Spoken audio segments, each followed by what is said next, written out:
Hey guys, I've had a few people asking me about my podcast feed. This audio here is going to go up on my Substack and on my podcast feed.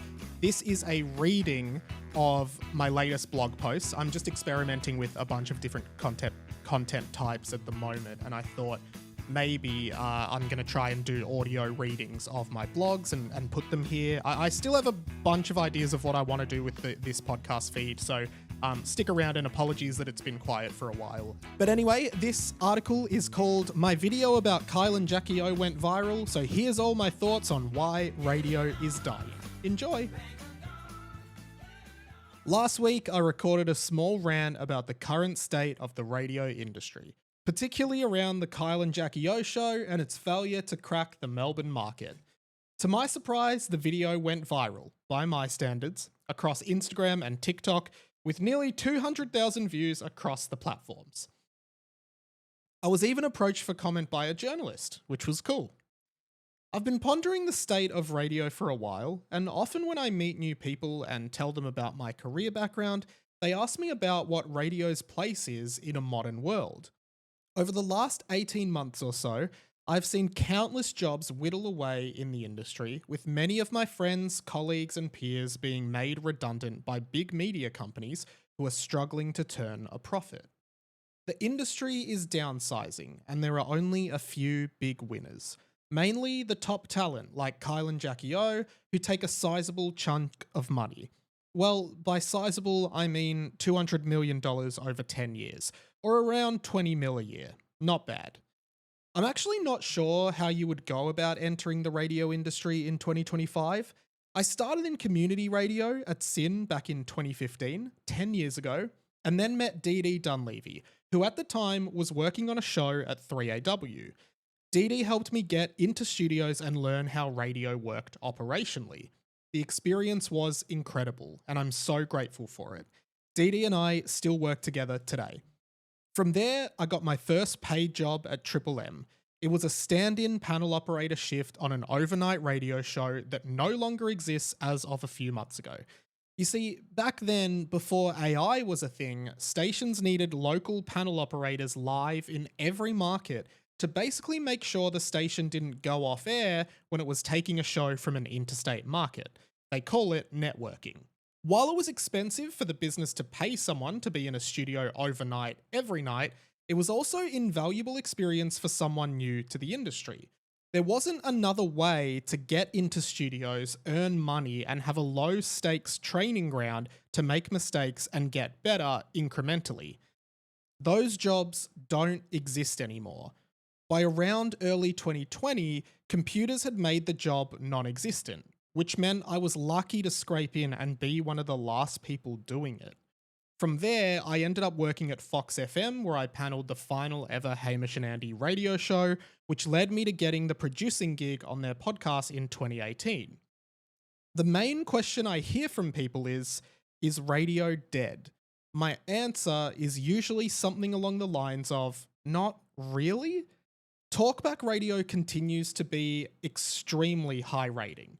Melbourne's 3AW, which I have panelled for in the past, consistently rates the highest.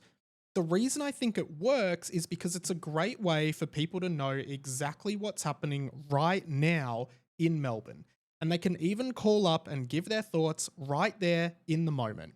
I don't think there's any other medium that is as timely and relevant as talkback radio. As for the tired FM radio staple format, talk break, song, ad, talk break, song, ad, I think that format is due for a huge revamp. I fell in love with radio when my dad used to drive me and my brother to school in the mid-2000s. We'd listen to the Matt and Joe show, famous for Matt Tilley's gotcha calls, and I couldn't stop laughing. But the thing is, we didn't really have a choice but to listen. We didn't have iPods yet. I'm old. There was no social media and no phones. Maybe we could have read a book in the back of the car, but otherwise we all just listened to the radio together. That doesn't happen anymore. Not to mention radio stations making it unnecessarily difficult for people to, well, listen to their stations. Try streaming a radio station on your computer or phone right now. I guarantee you it will be painful and frustrating, and you'll probably give up after they ask you for your email and suburb and then make you listen to an ad. You know the beauty of listening to radio in the car?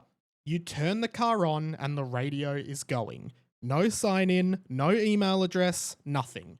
So why make it needlessly difficult on modern devices like smartphones and laptops? I'd happily stream some radio on a walk if it was easy. The reality about radio is that it's shrinking. There are fewer jobs, more crunch in the jobs that do exist, and greater pay discrepancy between talent and producers. I'm not sure what the solution to this problem is, but in the case of Kyle and Jackie O's eye-watering salaries, I can't think of a way that it's sustainable for anyone. Overall, I'm disappointed. While I was lucky to get in the industry when I did, I'm not 100% sure how a young person would break into the industry now. I've been very blessed. I pivoted into podcasting early and was one of the first full-time podcast producers in the country. Now I have the freedom to run my own business, make my own hours, and be my own boss.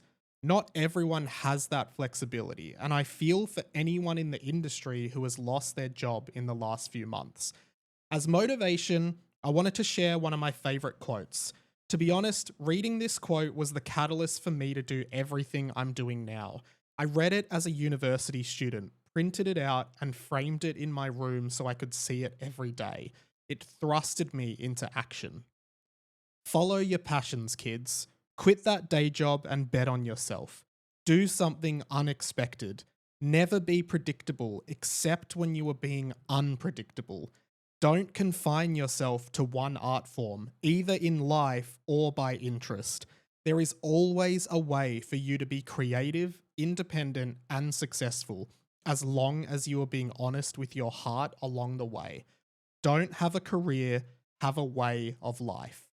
That's a quote from Tom DeLonge.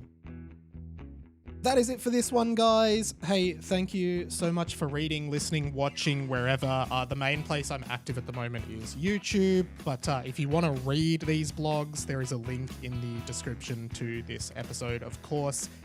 So yeah, check me out somewhere on the internet. See ya.